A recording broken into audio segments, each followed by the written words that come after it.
Are you comfy? Good. All right. Bedtime story? Okay. What do we have here? Frog Prince? No, didn't think so. Cinderella? You're right. Cliche. Snow White? Oh, the witch freaks you out. Okay, all right. Well, how about Sleeping Beauty? I like that one too. All right. Lay down. Close your eyes. You better actually be trying to go to sleep while I read you this. Okay. A long time ago, there were a king and queen who said every day, "Oh, if we only had a child." But they never had one. But it happened that once when the queen was bathing, a frog crept out of the water and onto the land, and said to her, "Your wish shall be fulfilled before a year has gone by. You shall have a daughter."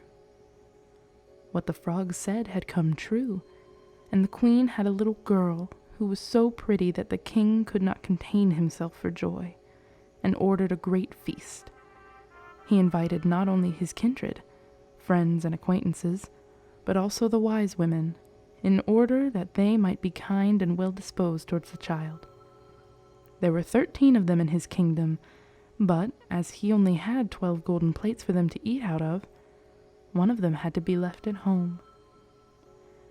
The feast was held with a manner of splendor, and when it came to an end, the wise women bestowed their magic gifts upon the baby. One gave virtue, another beauty, a third riches, and so on with everything in the world that one can wish for. When 11 of them had made their promises, suddenly the 13th came in. She wished to avenge herself for not having been invited, and without greeting or even looking anyone in the eye, she cried with a loud voice, "The king's daughter shall in her 15th year prick herself with a spindle and fall down dead." And without saying a word more, she turned and left the room. They were all shocked, but the 12th, whose good wish still remained unspoken, came forward, and as she could not undo the evil sentence, but only soften it, she said, "It shall not be death, but a deep sleep of 100 years, into which the princess shall fall." The king, who would fain keep his daughter-child from the misfortune, gave orders that every spindle in the entire kingdom should be burned.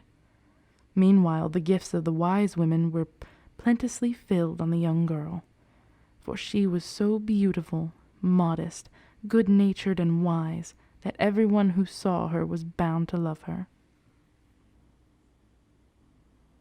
It happened that on the very day when she was 15 years old, the king and queen were not at home, and the maiden was left in the palace quite alone. So she went round into all sorts of places, looking into rooms and bedchambers just as she liked, and at last she came upon an old tower.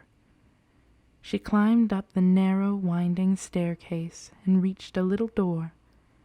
A rusty key was in the lock, and when she turned it, the door sprang open. And there, in a little room, sat an old woman with a spindle, busily spinning her flax. "Good day, old dame," said the king's daughter. "What are you doing here?" "I am spinning," said the old woman, and nodded her head. "What sort of thing is that rattles round so merrily?" said the girl, and she took the spindle and wanted to spin too. But scarcely had she touched the spindle when the magic decree was fulfilled, and she pricked her finger with it.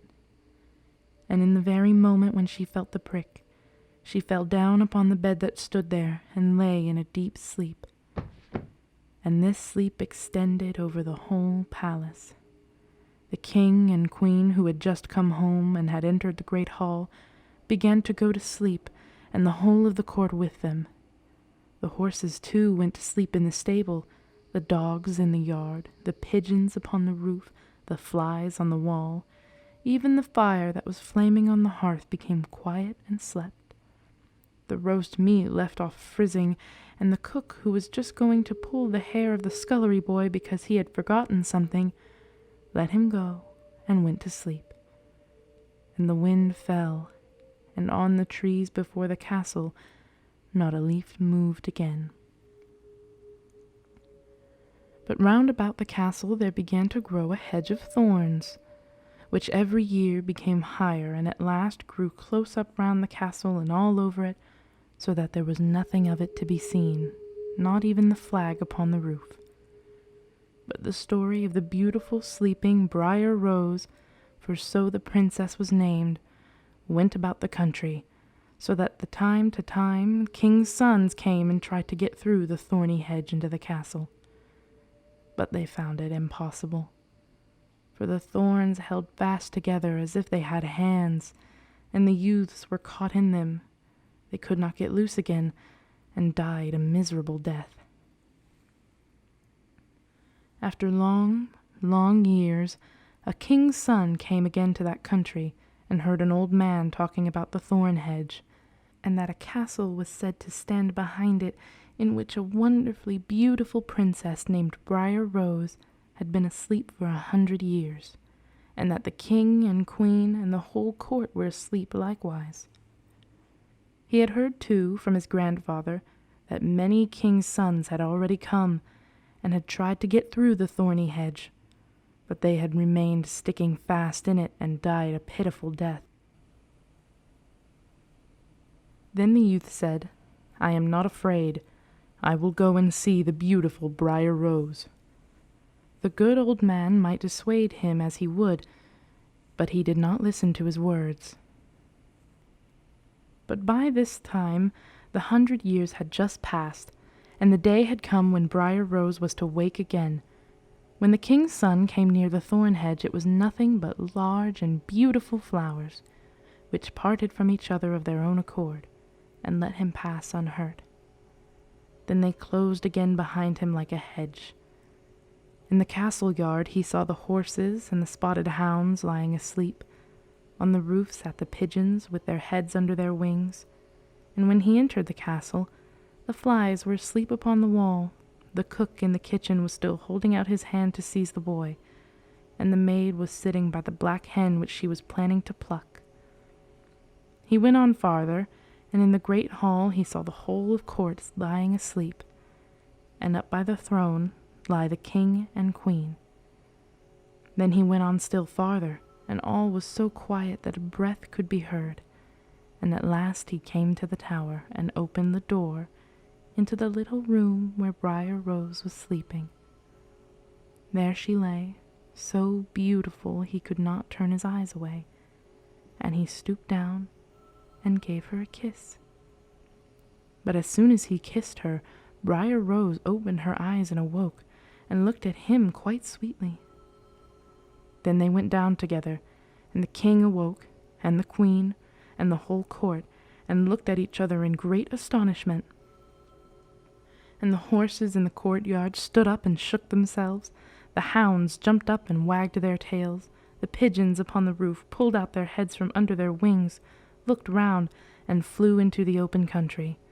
The flies on the wall crept again, the fire in the kitchen burned up and flickered and cooked the meat, the joint began to turn and frizzle again, and the cook gave the boy such a box on the ear that he screamed, and the maid plucked the fowl ready for the spit. And then the marriage of the king's son with Briar Rose was celebrated with all splendor, and they lived contented to the end of their days.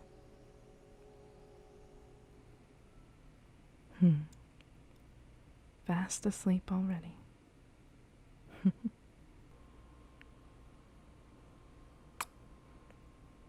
Good night, my dear. Sleep well.